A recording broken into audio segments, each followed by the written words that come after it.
आप देख रहे हैं न्यूज शिखरांश। हम में है दम सच्चाई को सामने लाने का। सस्ती लोकप्रियता पाने और बदले की भावना से कार्य कर रही विधायक अनुभा मुंजारे। प्रेस वार्ता में भाजपा नेता एवं पार्षदों ने कांग्रेस विधायक एवं पार्षदों पर दागे सवाल। मामला बालाघाट मुख्यालय का। भाजपा नेताओं का दावा है कि जिले में विकास की गंगा बह रही है। नगर में ओवरब्रिज निर्माण कार्य, अंडरपास और उच्च स्तरीय पुलिया सहित कायाकल्प हो रहा है। लेकिन कांग्रेस विधायक और पार्षदों द्वारा बेबुनियाद आरोप लगाकर अड़ंगा उत्पन्न करने का काम निरंतर किया जा रहा है, जो बर्दाश्त योग्य नहीं है। हमारे नेता गौरीशंकर बिसेन ने 40 साल की राजनीति की है, शहर को विकास कार्य से परिपूर्ण करने का काम किया है। उन्होंने भेदभाव को स्थान नहीं दिया है, किंतु कांग्रेस विधायक अनुभा मुंजारे द्वारा सस्ती लोकप्रियता पाने और बदले की भावना से कार्य करती है। सर्किट हाउस में प्रेसवार्ता के दौरान भाजपा नेता सुरजीत सिंह ठाकुर एवं नगरपालिका परिषद बालाघाट में भाजपा के पार्षदों ने यह बात कही।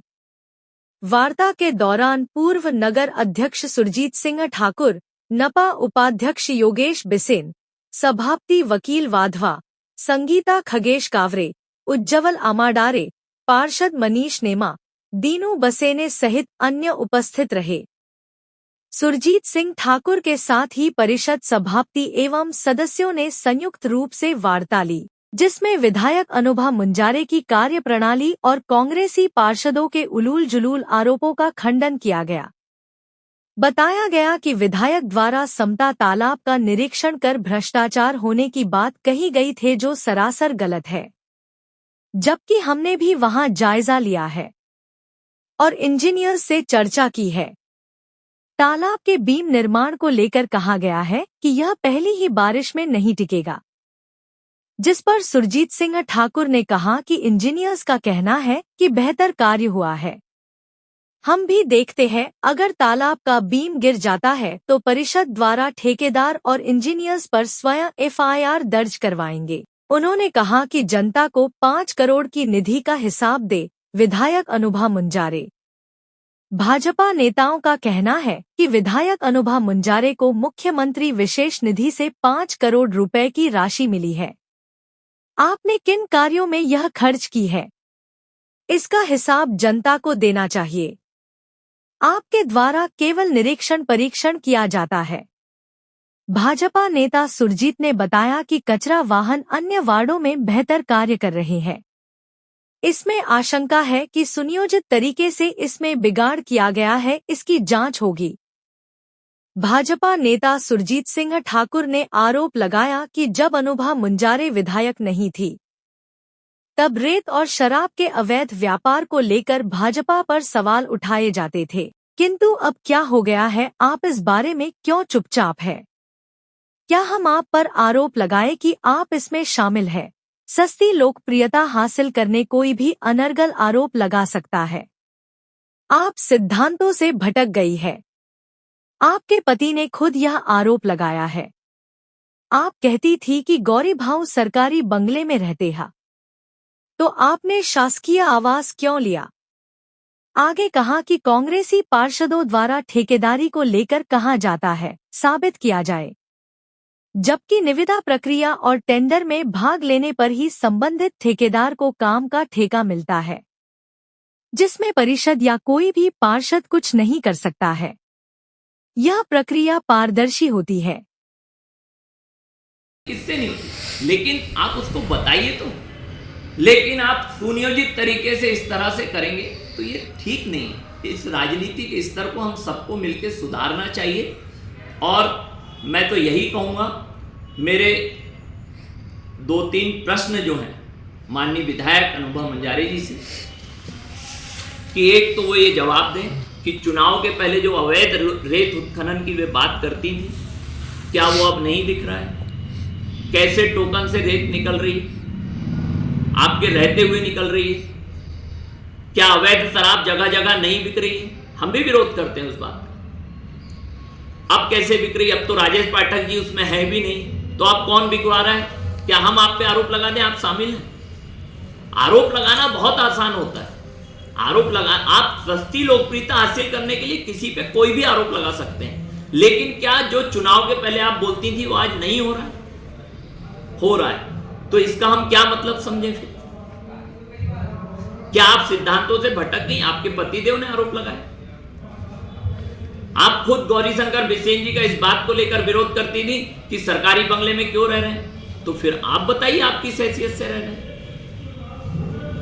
तो बात करने के लिए बहुत सारी चीजें हैं। अगर वो बात बढ़ाएंगे तो हमारी भी बात बहुत आगे तक बढ़ेगी, लेकिन हम राजनीति इस स्तर की बिल्कुल नहीं करना चाहते। हम विकास की राजनीति करना चाहते हैं, जनहित की राजनीति करना चाहते हैं। हम राजनीतिक मूल्यों को लेकर राजनीति में, हम कोई आर्थिक लाभ लेने के लिए राजनीति में कोई भी नहीं, और उसी को लेकर राजनीति कर रहे हैं। और मेरी मीडिया के बंधुओं से भी निवेदन, कहीं आप लोगों को भी नगर पालिका की, परिषद की या किसी शासन की कोई भी गलतियां दिखती हैं, आप लोग समय समय पर हमारे लोगों को आप लोग सूचना भी देते हैं, तो निश्चित तौर पे उसमें सुधार करने का कार्य किया जाता है। यहाँ पे योगेश गौतम जी बैठे हुए हैं, जब इनके यहाँ पोल लगाने के लिए गौरीशंकर बिसेन जी ने अपनी विधायक निधि दी।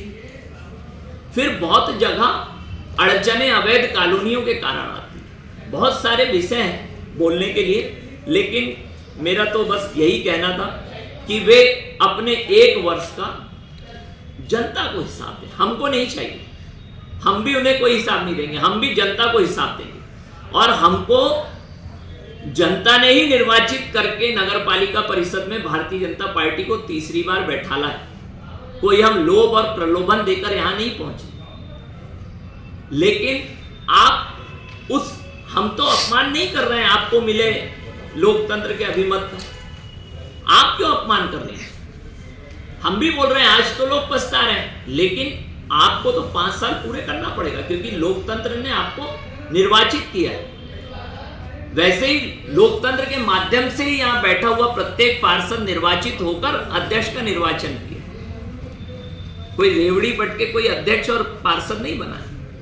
पूरे प्रयास, अभी ये आप ये जवाब दीजिए कि जब वार्ड नंबर 22 के चुनाव थे और नगर पालिका में बहुत अनियमितता थी, नगर पालिका के काम से लोग नाखुश थे, तो वहां कांग्रेस की जमानत जब्त और भारतीय जनता पार्टी ऐतिहासिक मतों से हमारे मनीष नेमा जी क्यों जीतते हैं? इसका जवाब दीजिए। क्योंकि हम काम पे विश्वास करते हैं, और निश्चित तौर पे चाहे नगर पालिका हो या शासन की कोई भी योजना हो, लगातार सुधार के प्रयास करना जारी है, और वहां संभावनाएं जिंदा रहती हैं सुधार की। कभी मैं ये नहीं कह सकता कि 100% कोई भी काम हो गए या हो जाएंगे, उनमें हर समय संभावनाएं रहती हैं, और जो करने का प्रयास लगातार सभी मिलकर करते हैं। आप भी आइए, आप भी शामिल होइए, मिलकर काम करिए, जिससे कि जनता को उसका लाभ मिले। ये लड़ाई से जनता का नुकसान होगा। आप बिना अधिकार के कहीं पर भी ये कांग्रेसी पार्षद जाते हैं, कामों को रोक देते हैं, आपको जबकि कोई ऐसा अधिकार नहीं है। आप सीएमओ से शिकायत करिए, आप कलेक्टर से शिकायत करिए, जो चीजें गलत हैं, जो विषय है, और कोई वो घुलने वाले पत्थर नहीं है, सिर्फ पत्थरों के साइज का विषय। साइज बड़ा होना चाहिए था, कुछ छोटे साइज के पत्थर लग गए तो वो बदले जाएंगे। तो जो भी ऐसे विषय आते हैं, देखिए जो रोड है मोती गार्डन के सामने की, सबसे पहले शिकायत करने वाले परिषद ही थी, कलेक्टर को शिकायत करने वाली, और परिषद इसके पहले की हुई थी तो वहां के एसडीओ को बुलाया गया था और इस बात के लिए हिदायत दी गई थी। अभी जब दिशा की बैठक हुई थी, वहां पर भी नगर पालिका अध्यक्ष ने सांसद और कलेक्टर के सामने ये मुद्दा उठाया था। तो कोई भी जो ठेकेदार होता है उसे हम नामित या ये नामित नहीं करते, या नगर पालिका का कोई अधिकारी भी नामित नहीं कर सकता, या पीडब्ल्यूडी का कोई अधिकारी नामित नहीं कर सकता। ठेकेदार ऑनलाइन टेंडर भरते हैं, जो बिलों में आता है, जो कम दर में भरता है और तकनीकी रूप से सक्षम होता है, उसे स्वीकृति देना मजबूरी होती है। अगर आनंद दुबे ब्लैक लिस्टेड होते तो बिल्कुल उस काम का ठेका नहीं दिया जाता। आनंद दुबे सिर्फ वहां नहीं, आनंद दुबे इतवारीगंज में भी काम कर रहे हैं, 30% बिलों में लेकर काम कर रहे हैं। तो वो तो हमने नहीं दिलाया। कोई भी 5 लाख का भी ठेका ये कोई पार्षद या उपाध्यक्ष या अध्यक्ष किसी को नहीं दिला सकता। ऑनलाइन टेंडरिंग है, आप मीडिया के बंधु हैं, आपके पेपरों में निविदा का प्रकाशन होता है। अब मान लीजिए कोई निविदा ना भरे तो इसमें किसी की गलती नहीं है, लेकिन प्रकाशन करना ये जरूरी होता है और ऑनलाइन भी उसका प्रकाशन होता है और मीडिया के माध्यम से भी प्रकाशन होता है। तो इस तरह से पूरी प्रक्रिया अपनाकर टेंडर प्रक्रिया की जाती है, किसी को रेवड़ी नहीं बांटी जाती। तो माननीय विधायक हैं आप, आपको हर चीज की समझ है, उसके बाद भी आप ऐसे आरोप लगाएं कि अपने इनको आपने टेंडर दे दिया। हम देने वाले कोई नहीं होते, हम निविदा निकालने वाले नगर पालिका होती है या पीडब्ल्यूडी होती है, और निविदा निकालने के बाद उसमें जो प्रतिभागी होता है और जिसकी दर सबसे कम आती है और तकनीकी रूप से जो सक्षम होता है उसे वो टेंडर दिया जाता है। तो इस तरह से वो पूरी प्रक्रिया होती हैं, लेकिन आप सीधे आरोप लगा देना। अब जैसे वो मैंने रिक्शों की भी जानकारी ली, रिक्शे आए कम से कम 8 दिन उनके वार्डों में चले, लेकिन 3 जनवरी के बाद अचानक खराब हो गए। हमारे तो एक पार्षद ने अभी उसकी, क्योंकि सीएमओ से अध्यक्ष ने, उपाध्यक्ष ने सबने बात करी है रिक्शों की, क्योंकि ठीक है किसी ने आरोप लगाया तो क्योंकि भुगतान किसी भी प्रकार का उसमें हुआ ही नहीं, उसकी और तकनीकी अधिकारी सक्षम जो होगा मैकेनिकल इंजीनियर पीडब्ल्यूडी के, उनसे सीएमओ जांच कराने वाले हैं और एक पार्षदों का दल गठित होगा जो रिक्शे में टूट फूट कैसे हुई वो सुनियोजित तरीके से की गई टूट फूट नजर आती। उसमें से कुछ जो हुई है, क्योंकि एक कर्मचारी ने पार्षद के सामने ये बयान दिया, मैं यहाँ पर क्योंकि वो अधिकृत रूप से उन्होंने लिखित में बयान नहीं दिया इसलिए नाम नहीं ले सकता, लेकिन इसलिए हमारे पूरे पार्षदों का एक दल उसकी सूक्ष्मता से जांच करेगा और इस स्तर की अगर राजनीति होगी तो इस स्तर का जवाब देने के लिए अब हमारा हर कार्यकर्ता सक्षम है। ऐसी राजनीति ना करें, जनता के बीच में आके जनता का काम करने के लिए हम बने। ठीक है, आप हमें राजनीतिक रूप से नीचा दिखाने के लिए कुछ भी बोल सकते हैं, कुछ भी कर सकते हैं, लेकिन सोच समझ के करिए। कारो लिल्लारे जी आए दिन मीडिया में आके उल्टे सीधे आरोप लगाना, तो आप आरोप तो कुछ भी लगा सकते हो, आप अपने गिरेबान में भी तो झांक के देखो। मेरे को तो लगता है ये तालाब की बाउंड्री देखने नहीं गए थे, तालाब में मछली कितनी रहेगी ये देखने गए थे, क्योंकि इनका मछलियों से नाता है। भटेरा में एक तालाब है मछुआ समिति का, वो बेचारे उनकी एक बार मछली इनके कुछ लोगों के साथ मिलके मछलियां जो मरी थी आपने देखे होंगे बड़ी संख्या, वो भी आज तक जांच का विषय रहा, विधायक के दबाव में जांच नहीं हो पाई। और भटेरा की एक समिति से वहां की मछलियां 15-20 लाख की इनने निकाल दिए, वो मछुआ समिति वाले बेचारे परेशान होते रहे। तो इन चीजों से इनका संबंध, ये चीजें वहां देखने आए, ऐसा मुझे प्रतीत होता है। समाचारों से जुड़े रहने के लिए हमारे चैनल को सबसे पहले सब्सक्राइब करें। समाचार अगर पसंद आए तो लाइक, कमेंट्स और शेयर जरूर करें।